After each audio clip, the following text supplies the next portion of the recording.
on the situation in Finsbury Park, which is the story we're sticking with, Marcus. Yeah, that's right. I'm delighted to say that joining us in the studio now is Harriet Crabtree. Harriet is from the Interfaith Network for the UK. Afternoon to you, Harriet. Good afternoon. I guess at times like this, where we've seen attacks on different communities over the last few weeks, shows the importance of the work of interfaith workers across the country. I think, sadly, it does remind us of that. And first, thank you for inviting me in. I was just speaking before we went on air with the Islington Faith Forum, which, of course, is the local multi-faith forum closest to where the attack took place. And they're working very closely with local faith communities to give support. And later today, there will be a vigil. But, of course, the many practicalities that a terrible event like this brings are the primary consideration on people's minds. And we've seen similar responses, very, very powerful and helpful responses in Manchester and after earlier attacks in London. And both organisations like Faith Network for Manchester and the Faith Forum for London have been very important in the responses. How important is that sense that when we do see a situation like this, that we can come out and say we're not going to be divided by this, that we are going to be united, like you say that we've seen in Manchester and London after the incident on London Bridge? I think it's extremely important, and the faith communities both nationally and locally have been really focusing on standing together. Because even though we have areas where we may disagree about issues, even though there are things that we genuinely need to discuss, on fundamentals, on basic values, on the way that we live together, there is a huge amount of commonality and a strong desire to stand up for each other. Some years ago, IFN produced and has just done a longer version of a document which is called Looking After One Another, the Safety and Security of Our Faith Communities. And that document underlines principles of standing together, and they could really never be more important than now.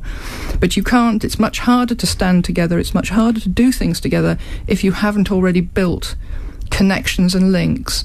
And the Interfaith Network and other interfaith bodies nationally and locally, the faith communities themselves and people of non-religious beliefs are really needing to continue to develop their work to build bridges. And that is what one is reminded of at this kind of terrible moment. Particularly acute, though, I think, is the feeling of pain when people are attacked in or near a place of worship.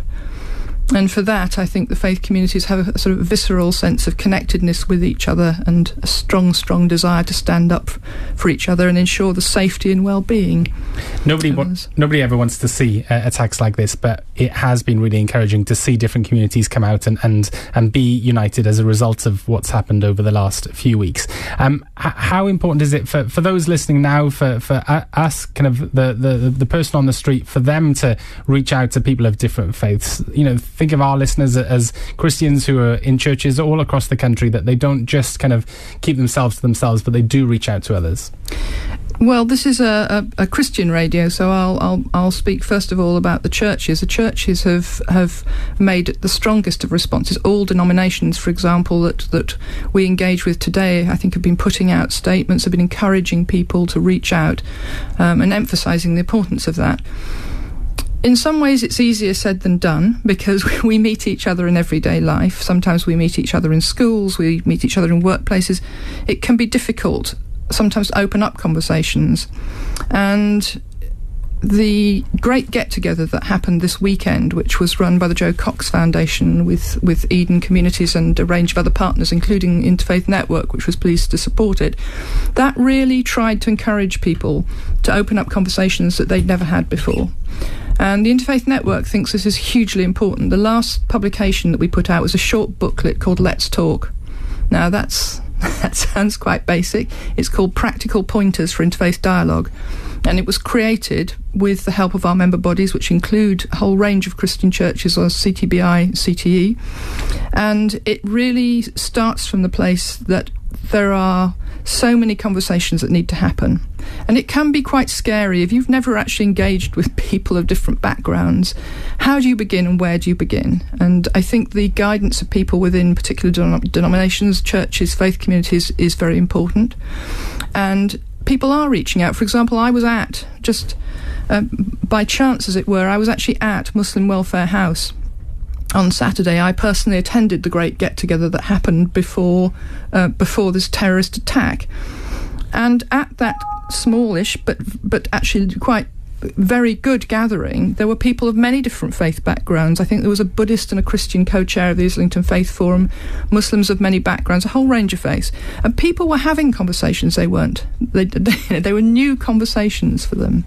That kind of reaching out. Local churches, for example, I was standing next to the priest in charge from St George and All Saints Tufnell Park, the Reverend Alexandra Lilly. That church is making trying to make new and stronger links. So I think it is happening, but it is hard. And sometimes people have to meet in environments where it's much more relaxed. You don't sit down and have a very sort of structured type of engagement.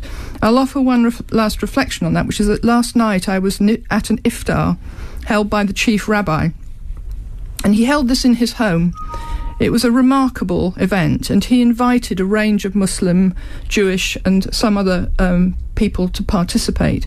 And I was struck by the warmth and the positive engagement that comes from when you actually bring people into your home, when you engage on a very personal level.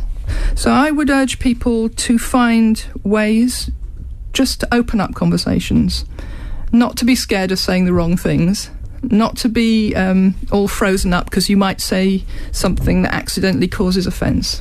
Yeah, just open up and try. Absolutely, a great challenge for all of us. Harriet, it's been great to talk to you on the News Hour today. Really do appreciate that. That's Harriet Crabtree, the Executive Director of the Interfaith Network for the UK, talking to us after this incident at Finsbury Park, where 10 people have been injured and 1 man has been died. The Prime Minister's described the attack as